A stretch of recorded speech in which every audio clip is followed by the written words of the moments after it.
Welcome back to Outdoors with Larry Ray, brought to you proudly by Tennessee Wildlife Resource Agency, Barton Power Sports, Sportsman's Warehouse, and Best Care Home Services. Hey, welcome back to Outdoors with Larry Ray.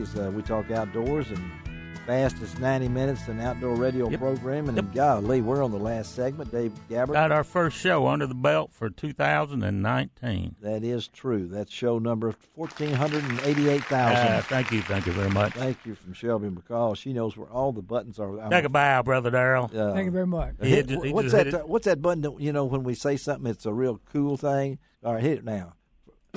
Yeah, that's it. Yeah.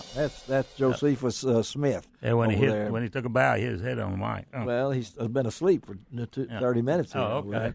Hey, hang on to the end because Gene Smith has promised us some words of wisdom, and when he has that, it's nothing like that. And I know we need some wisdom. This has been a really depressing show when you want to get right down to it. I mean, we talked about chronic wasting disease. I'm sorry, folks. This is we're supposed to brighten up your day, and then we go from chronic wasting disease to this wonderful duck season that we're having.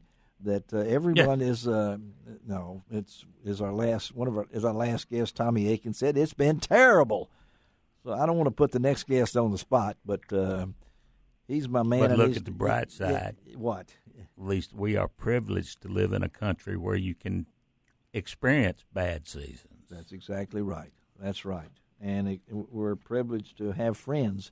That's right. Who have places where we can go. And now that my deer season has been extended to the end of the month, I've got to take advantage of these non-resident license I have sometime. But Frank Barton, I hate to babble on here about this, but give us your take on what's going on your way. I've kind of enjoyed listening to all this. Y'all having way too much fun here this morning. No, we always have fun, Frank. You know sure, that. I know that. My take on the duck season is we have where I've been hunting, which is primarily in Lansing Bottom, which is between Earl and Crawfordsville. We have had ducks in that area pretty much the entire season. There was one span of about 6 or 7 days right early on in November that they left right after the break. But other than that,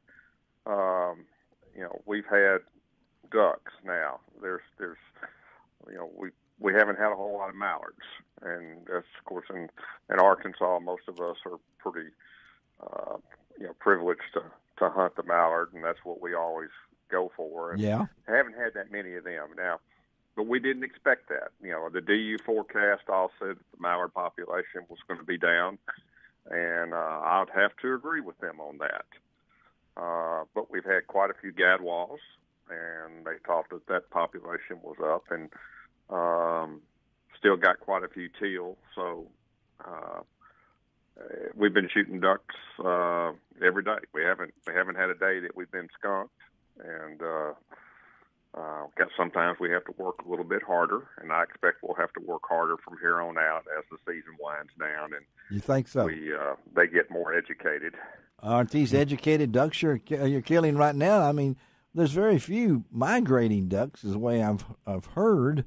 So you are getting some coming through, and you're not shooting the same ducks like a lot of people are saying. Well, it's hard to shoot the same duck if you've been shooting at them 7 or 8 days in a row. Sure.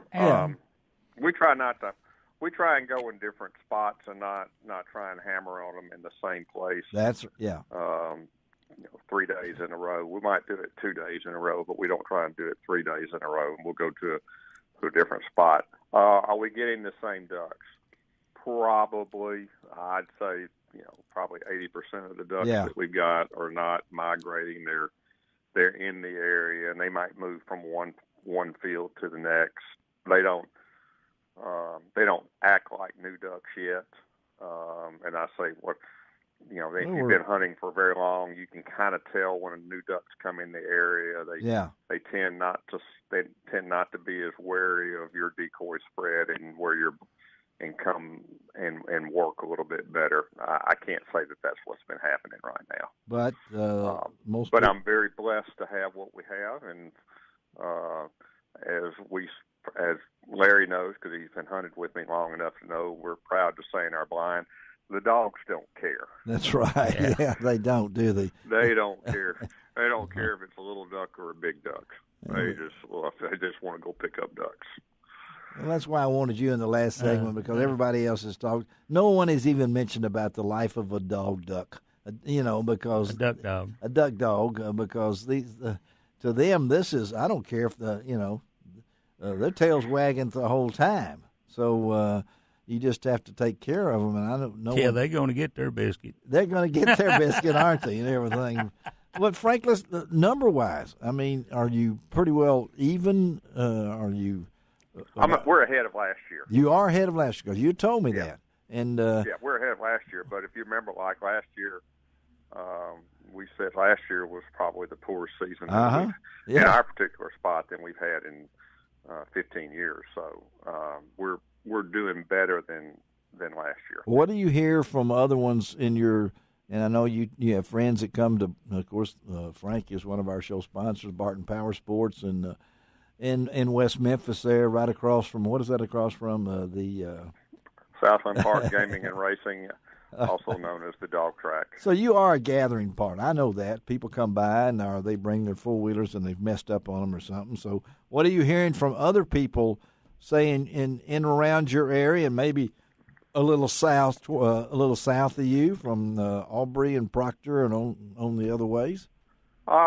South of us towards Horseshoe Lake area. Similar, not many mallards, lots of gadwalls. And to the west, on the other side of Fair Oaks, and in that area, pretty good mallard-wise. More mallards there. It seemed like and I'm not quite certain why that's the case, or why they're doing better with mallards than say we are more in the eastern side. But they seem to be. And I'm talking about some of the older, well-established clubs that have been around. Yeah, they keep track of their numbers, and we know that the season is closed in Missouri, and so we're hoping for. We've got the water. There ain't no water problem. You don't have to go to the water. The water's coming to you. The water's coming to us. Yeah, well, the river, and I say this river's coming up. They're looking for. I checked the river forecast yesterday. Talking about the Mississippi River. Yeah, 31.5 feet is the crest right now on the 11th. So that puts water in. That will scatter some ducks out, because that'll fill an awful lot of. Everything that's on the unprotected side of the levee will be underwater. Well, there'll be lots of places that ducks can go to that weren't there before. We just want some mallards. I mean, that's. It looks like if you cross the river, there is some action. I've heard that in East Arkansas, even in West Arkansas, where a lot of people don't think about ducks. But I've got some relatives and friends up there that have killed ducks, and it's seasonal. I know that, and as other guests have talked to us today, they're already thinking about next year. Well, I can't think about next year, because we still got 3 weeks left in this season. Hey, Frank, thank you, buddy, for the report. And you're quite welcome, guys. Wait, Dave's got something to say. I just said that everybody needs to go see Frank. It is good weather to go buy an ATV. Yeah, that's right. Yeah, or go get a motorcycle here in India, not that. Always good weather to do that. Thank you very much. Yeah. Okay, Frank. We'll see you in a couple of weeks on the show here. Okay. All right. All right. Thanks, Frank Barton over there. Before we let Gene close us out here. Busy show next week. Ron Wong will be on, of course, talk a little fishing. John Gordon will be in studio. We're going to talk to C.J. Buck, my good friend from Buck Knives. I love Buck Knives. Actually, I thought I'd lost my long-lost little Buck knife. It's been gone for 3 years.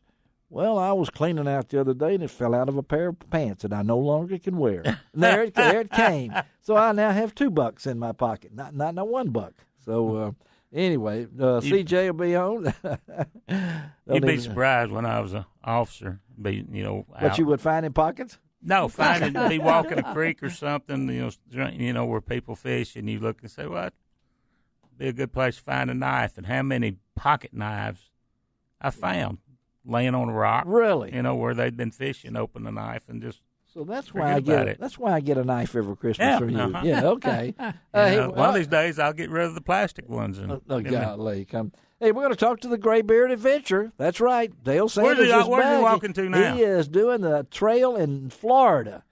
He is doing the trail, the Florida Trail, all the way up to North Georgia to connect with the Appalachian Trail. That's a gator run. That's a gator run, and we're going to talk to him. Going to talk to the new lady, and I can't even pronounce her name, Jennifer. And I told her this. Wininski. Yeah, Wininski. Yeah, she's the new TWRA Chief of Communications and Outreach.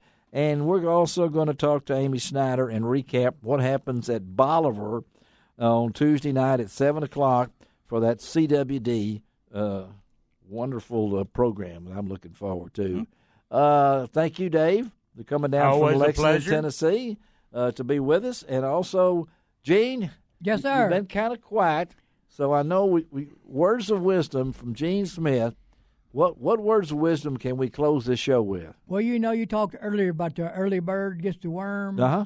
Well, it's the second rat that gets the cheese. It takes a while to get that. Hit it, Shelby. First rat is dead. Okay.